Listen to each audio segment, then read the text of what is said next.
I just looked at the comment section of my channel looking for requests. I'm getting caught up on requests now that there's no time constraint, because I can do videos and riding my bike on the roller at the same time, because the people said that the noise is not distracting. So thank you. That is so encouraging. And maybe I'll find a program that can block out the sound. But anyways, somebody, Christopher Popovich, is that a Polish name, says, what's your opinion on why weed is not legal? I don't recall doing this video. If I did, I guess this will just be part 2. I should have looked in my channel and seen if I did it before, but well, I heard Joe Rogan say once, and this sounded like it made sense, and I think he said he read it in that book, Emperor Has No Clothes. Weed went illegal in 1937, and that was, not long after they finally legalized alcohol for the first time after being illegal for like 13 years, and that didn't work. So maybe they wanted to have another go at controlling people. But he says what happened was that there was a guy called William Hearst, who was one of those robber barons who were super wealthy and super powerful. People were crazy powerful back in those days in the Industrial Revolution. At one point, J.P. Morgan owned like most of the wealth of America. Rockefeller was so rich that his house, just the stairs of his house was worth modern day like $40 million or something crazy. Just crazy rich. And so they owned everything. So this guy, William Hearst, the media empire, Hearst Media Empire, he owned all of the newspapers in America. And the newspapers were built out of trees, paper from trees, because he owned all the lumber yards too, probably because he owned it all so that he could make money off of all of it. So he just owned the whole skit and caboodle. But he did not own the marijuana plantations, which people had a lot of in those days, which could make paper a lot cheaper. So it was much more feasible to make paper out of marijuana, out of hemp, than it was to made out of paper. And back in the good old days, all of the ropes of and the sails of all the ships that we used in the colonial times was made out of hemp. The parachute that saved George Bush Sr.'s life in World War II was made out of hemp. I have family histories and books, and my ancestors back in Virginia in the 1700s, in can't remember what county, but most of the farmers there grew hemp. And there's even a rumor, I don't know if it's true, but that Thomas Jefferson said some of his favorite times were sitting up in Monticello smoking weed. But anyways, if it hadn't have been for hemp, we would never have been able to have the world we have today. It's an integral part of our society. The hemp, the stuff that hemp made, the clothing and the ropes and everything, it grows much faster than trees, and it's much more viable. And so he wanted to legalize it so that he could continue to make newspapers out of wood, which is a lot worse for the environment. If you want to be an environmentalist, bleeding heart, uber rich person, environmentalist, the first thing you want to do is want to legalize marijuana so they can grow hemp. Because there's a lot of hemp that doesn't even get you high. Why can't you even grow that? But they had to just outlaw it all. And it was kind of easy for him also because I guess the black people like to smoke it in because, it makes you enjoy music, and black people are musical. But he said that they would get high and they would become less obedient. And that makes sense to me, because when I get high sometimes, and when I get drunk too, but when I get high sometimes, I get really, not when I'm burnt out high, but when I've been sober and then I get high, I get really like ambitious, and like starry-eyed, and even like same effect that alcohol has. So if you're not a stoner but you're just a drinker, you'll be able to relate. It makes me very angry, and I decide not to lay down anymore, not to give up, not to back down, And so probably the black people would get high and they'd be like, goddamn whitey, what you doing not paying me? And, we're not going to take it anymore. And they'd be high, and they could smell the marijuana while they're acting like that. So they would be like, and back in those days, black people, you know, I mean, we had segregation of the races all the way up until 68. So black people were still, I mean, there were still people who were alive in the Civil War in the 30s, you know, so, you know, black people were still seen as slaves in a lot of people, so they were like, oh no, they're going to lose control of the blacks if you let this marijuana go. And so they kind of threw it all in together and said, you know, the rich people who wanted to control everything said, well, if we're going to stay rich and stay all powerful like this, we got to legalize that marijuana, you know. And so they did, and so they managed to do it because they had the newspapers, so they could use the newspapers for propaganda to convince all of the people who naturally probably didn't really like smoking marijuana, because it'd make them like, because marijuana has a different effect on different people, and a lot of people don't like it because it just makes you don't think as clearly, your short-term memory isn't as good, and so they didn't work as efficiently or as well, so they thought it was like that for everybody, and you know, they didn't get any insights because they just weren't smart enough. The people who enjoy marijuana are the smart people, because it triggers your left brain or your right brain, your creative side, and some people don't have that, so then they don't relate to it, and so they're just like, oh, it just makes you stupid, so it'll cause the downfall of society. And so I think that's how they got it to get illegal. Now, how did it manage to stay illegal all the way up until today? 2013, it's still illegal, even in Colorado. I consider it to be illegal until I can get it in the stores. And that's next year, in like January, hopefully.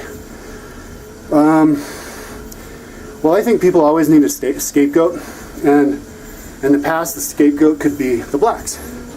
You know, we always need somebody to hate, because it's easier that way. It's easier to not to blame your problems on somebody else. So, you know, in the past, it was the blacks, or it was, you know, another country, because we were always at war with somebody.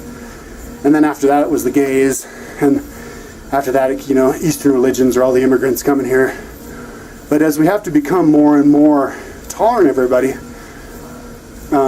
they have to kind of narrow the scapegoat, the person you can designate as the black sheep. And so I think the stoner is the person who everybody likes to point to, because they're just the easy person, because they're the person who is still legally discriminated against. And when you're legally discriminated against, it kind of makes it real easy to not like you, because law's on your side, you know.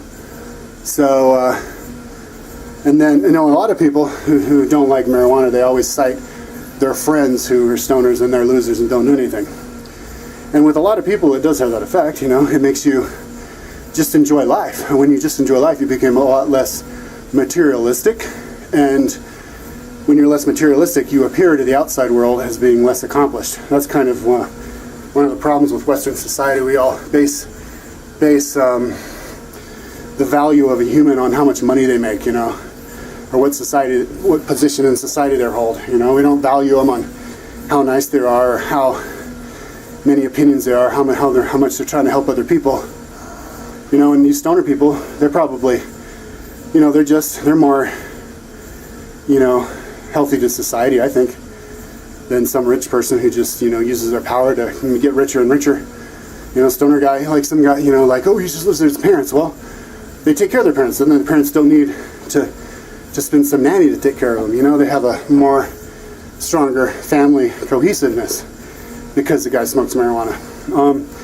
You know, it's kind of like, you know, we look down on India, you know, but Indians have more than 3 times as many people as we do, and they don't pollute the earth as nearly as much as we do. So you could think of India as being a lot better than America, because we're not killing the earth.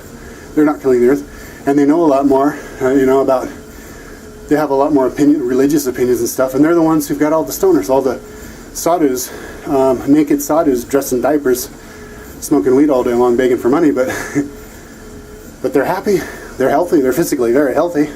They can do stuff that some fat, rich alcoholic could never do, you know, physical things, and they're very friendly and nice people, you know, the Indians. So it's I think that's why. It's just fear. It's people putting too much of value on the material, and if we put too much value on the material, we could cause wars. That's kind of what went wrong with Germany in World War I and World War II. They put so much value on materialism that they became inhuman. Their life revolved around, bootstraps or whatever, those marching and showing up in time. Our educational system comes from the Prussian, the German educational system in the 1880s. We have to show up at a certain time, go home at a certain time, go from this class to this class at a certain time. You get your instructions on what paper to do on a Thursday, and it's due on a Friday, and it's just all about training people to do this, be like robots. And it made the Germans really good at making weapons. They were very efficient soldiers, but they weren't right-brained. They lost the war. It still wasn't good enough for them to win the war, because they were so robotic that they couldn't even think ahead and think what the enemy was thinking, and they got outsmarted in the end. And they just, and so if we have a world where we're just, all we care about is consumerism and showing up at work and just building as much and throwing away as much and buying as much, it's kind of like that Dr. Seuss book, what was that guy's name? The Lorax, where we just gobble up all the forests to build stuff, and then what's left? We don't have a forest. And we have population explosion, and then we just kill the planet and we all die. Or we have a nuclear war, like the Germans. Everybody must be like us. Let's take over the world, and then we can, who cares what you think? It dehumanizes you. And that's kind of, I think, where we're going too far with marijuana being illegal. And I think they know, people in power, and also the people in power know, so they want to keep their power. And then all their minions who just want to have the scapegoat, who are just dumb, they're afraid, because they know too that if people were to become very creative, then we'd have some new world, and they're afraid of the new world. They don't have enough faith in God. They don't have enough faith that if people were to be free to do whatever they want to do and think whatever they want to do and express the creativity that they learn from the marijuana and the motivation, then the world will crumble, because everybody will be like they got when they got lethargic or whatever, and everybody's like them because their world is so small. They can't think that maybe marijuana has a positive effect on other people. And they can't, and they know that the world will be different, and they're afraid of the difference because they can't imagine it. And the world will be very different once people start smoking marijuana. I think more people will smoke marijuana when it becomes legal, and people will drink less alcohol. And so, the alcohol industry makes a lot of money also. And it makes more money when people are poorer. That's one of the two industries that don't lose money when recessions happen: the alcohol industry and the makeup industry. Because women always want to build the makeup because it makes them feel pretty and feel like they have money. And people drink their sorrows away with alcohol, and it makes them feel something to do. They don't have the money to go on vacation or whatever, but they have that $1 extra they can spend to just get a little bit drunk tonight, So the alcohol industry makes a lot of money, and they know, because I think, they're smart in that way. They're not common sense smart, but they're smart in terms of making money, that if marijuana is legal, their industry goes down. Some people may not think that, but I know, because, a couple weeks ago, see, the way I'm a stoner, but I'm not like a habitual stoner because I have asthma. And, but every once in a while, once a week, I just have to get high at that time just to relieve the stress and just so, to relax. But because it's illegal, I can't. So, what do? I go get a beer. But the only reason I get a beer is because I can't smoke. And I'm not the only one. First law is that you're not the only one. That's science. Scientific experiments, first rule of science is that it can be repeated. So I know I'm not the only one. So all those people out there who, when they get stressed, they just want to take a load off, and relax. You're naturally going to gravitate to the marijuana because it's a lot cheaper than alcohol. Alcohol, you get a 6-pack, that's $10. Marijuana, you just take one hit, and that's like 50 cents, And at the dispensaries, I know in the Netherlands, where you can buy it in the stores for $15, that's like the least amount you can get, but that's enough to get high 15 times at least. So that's $1. So, and if you can get it whenever you want, you're not going to smoke it all up. See, the problem with it being illegal is whenever you buy, you have to buy a big amount, and that's enough to if you're to smoke it once a week, that's enough to last you years. But too many people, you know, you just, like me, if every time I wanted to drink and I had to buy 300 beers, I'd be drinking beers all the time and I'd be an alcoholic wreck. But, so that's just how it is, you know, if you have it there and you're used to, and you know, you just smoke it all the time, but it's different when you know you can get it whenever you want. I mean, I'll know this for sure next year and I'll vlog about it, but I don't think I'll be smoking it all the time, be high all the time if I know I can smoke it. And actually, I know this, you know, scientifically, just from it being legal in the Netherlands. Most Dutch people aren't stoners, and they know they can get it whenever they want. And so it doesn't cause you to be, you know, a drug addict. And so, and I know that's what it's going to be like. I'm just going to get high once in a while, and you know, and I'll only smoke out of the vaporizer. I won't be scraping and getting asthma and all that kind of stuff from, you know, smoking crap and wood and all that. So it's a lot healthier that way.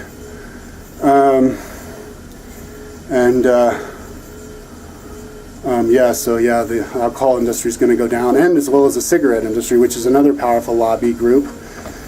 You know, take the stress off, all that kind of stuff. Cigarettes are a lot worse for the lungs, and it's more expensive to grow and all that.